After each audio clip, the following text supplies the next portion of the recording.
I'm Guy Jubert with Wilson Combat, and today we're going to talk about issues that we've received based on feedback from our customers since we have released the P365 modules. Some troubleshooting things to keep in mind when disassembling and reassembling your P365. First off, we'll start with the disassembly process. All of these guns have been checked and they are safe and clear, and that is the first thing you do anytime you're working or dealing or handling firearms. Start with the slide lock to the rear. Move the takedown lever to the down position. Release the slide stop, and the slide, barrel, and guide rod will come off of the module and fire control unit. From here, disassembly is pretty easy. Guide rod and spring out, barrel out, slide. From the standpoint of the module, a little bit different than the 320s. You don't have to remove the takedown lever completely to get it out. On the 365s, there's a pin in the rear of the module that you will push out, and once that pin is removed, take the ears on the rear of the fire control unit, pull up, and then as you are up, pull back to the rear, fire control unit comes out. One of the things that we've gotten feedback on is the fire control units with the ambidextrous thumb safeties are a little bit harder to reinstall in the module. We believe that that is because there are more external parts that you have to fit into pockets on the module itself. One thing to keep in mind is have the fire control unit all the way forward in the module and apply forward and downward pressure at the same time as you're reinstalling, and everything should pop into place. Once you're reinstalled, the pin can be reinserted in the rear of the module. It doesn't take much pressure to reinstall that pin, and we have been asked, should a customer worry about that pin working itself back out over time in shooting the gun? The answer to that is no. There is a spring in the bottom of that hole that the detents on the pin from either side will set. That spring will set in those slots on the pin when you reinstall and hold everything in place. That's why a punch is necessary to remove the pin, but not necessary to reinstall. We're ready to put the slide, barrel, and guide rod back together and reinstall on the module itself. Very simple. Muzzle end down and in, recoil spring and guide rod into the barrel. And then this is where we've ran into some issues. In installing the fire control unit into the module, that audible click that you hear, if that happens, your takedown lever has gone back into the horizontal position, which locks up the slide and guide rod from being reinstalled. And to try to push it back down from here, it's pretty much stuck. These two parts work in conjunction with one another, and to get that disengaged to where you can rotate your takedown lever down, push up on your slide stop, and it will release the takedown lever to go back to the vertical position. Once you are there, you should be able to reinstall the top end to the lower part of the firearm. Another thing that we've ran into is when reinstalling the slide, you will come in contact with the disconnector. The disconnector will be stiffer on newer guns. The more disassembly and reassembly that you do, that will loosen up, but the way to override that is basically just man up and override that friction point.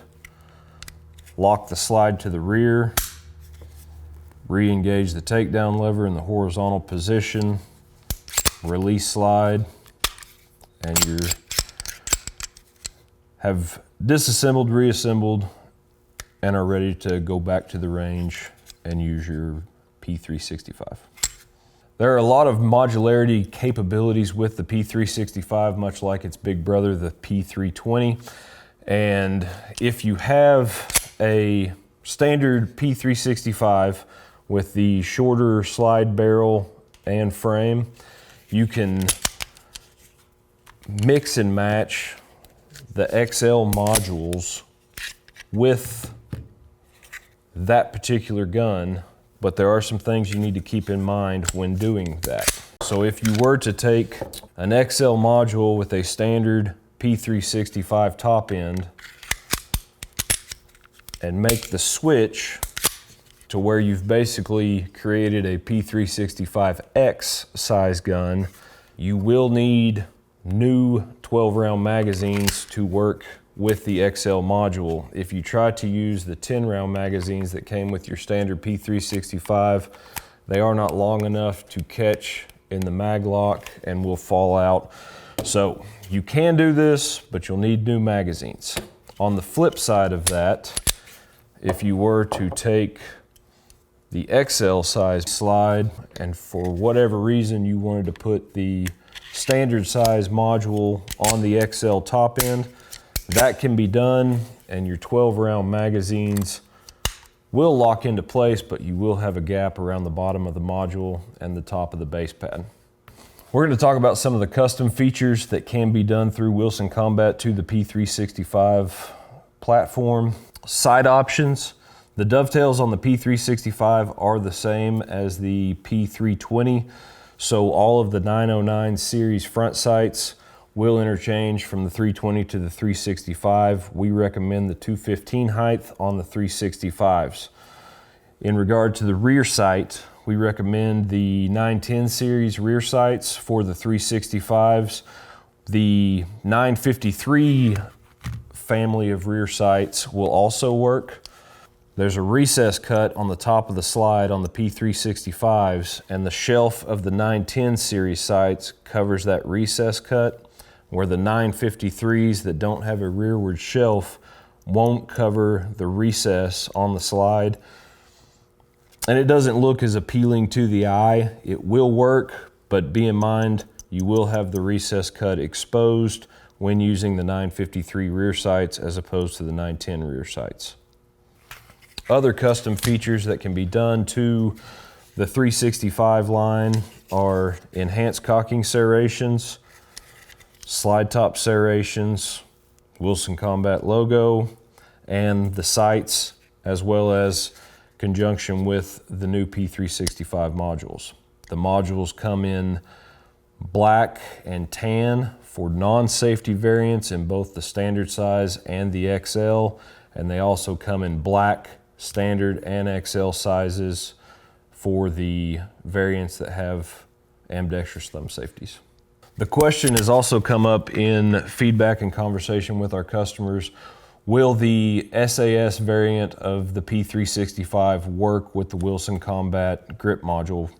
And the answer to that is yes. Standard takedown procedures: lock the slide back, engage the takedown lever, remove the top end, pin out, fire control unit out of your SAS module. Reinstallation of the fire control unit into the module is the same as it would be on these guns, and the top end to module and fire control unit is the same as well.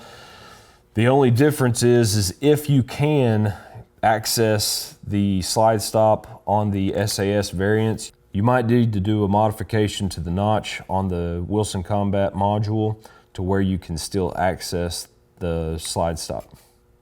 But other than that, they will work with them and everything goes together perfectly.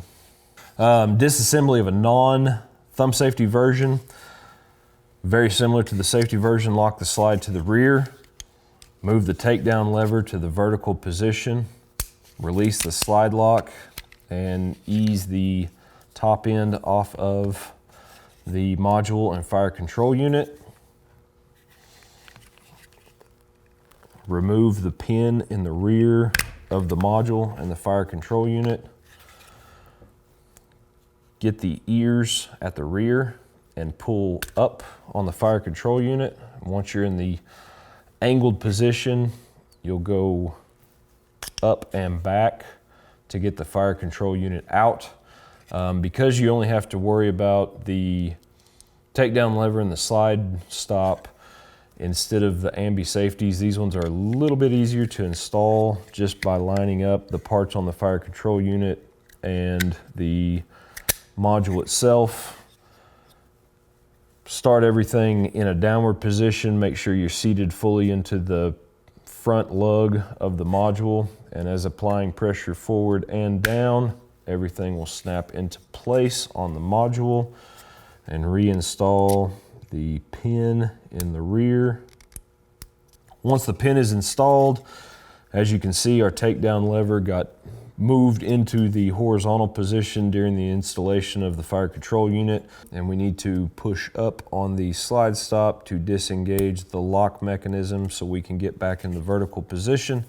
Once we are there, we can reinstall the slide barrel and guide rod to the module, lock the slide to the rear, flip your takedown lever back to the horizontal position, release the slide, and everything is working properly and ready to go to the range.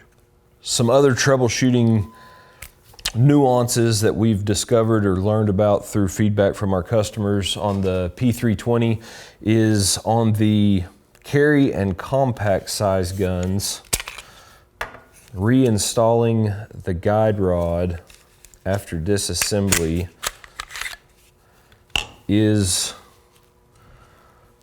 there's some unique features to the guide rod on these size guns. They are more oblonged as opposed to the round style of the full-size guide rods.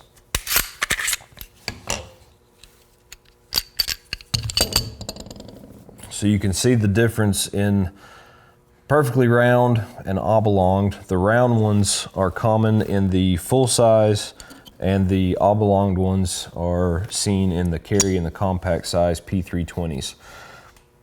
If you install the guide rod first horizontally, a lot of times it'll bind up when trying to put the top end back onto the module in the fire control unit. And if you do get it on the gun, when you rack the slide to the rear, see it's holding up there, you can see that the guide rod is shifted off to the right in this particular way. Sometimes we've seen it shipped off to the left where it looks unnatural. To fix that, so the flats on the oblong guide rod are at the top points basically, and where you'll want those to sit, and it can go up or down, but you'll want to get the flat seated on the bottom of the barrel when installing, so there's a flat facing up when you go to reinstall, and at that point the top end will easily go onto the fire control unit and module without any issues. And when you lock the slide to the rear, the guide rod is in line with the barrel as it should be. The other thing that most 320 users have figured out by this point is when you reassemble and you don't lock the slide to the rear to get your takedown lever in the horizontal position, you'll have a dead trigger. To reset all the mechanisms with the trigger, simply lock the slide to the rear. The process of moving the slide stop upward resets the mechanisms. Lower your slide back down and your trigger's working again. Those are the nuances of the 320s that we've come across, that we've had issues with our customer base so far in dealing with the P320s. Thanks for watching. We hope this information was beneficial. If you have any other questions or comments, please don't hesitate to reach out to the customer service reps at Wilson Combat via phone or email.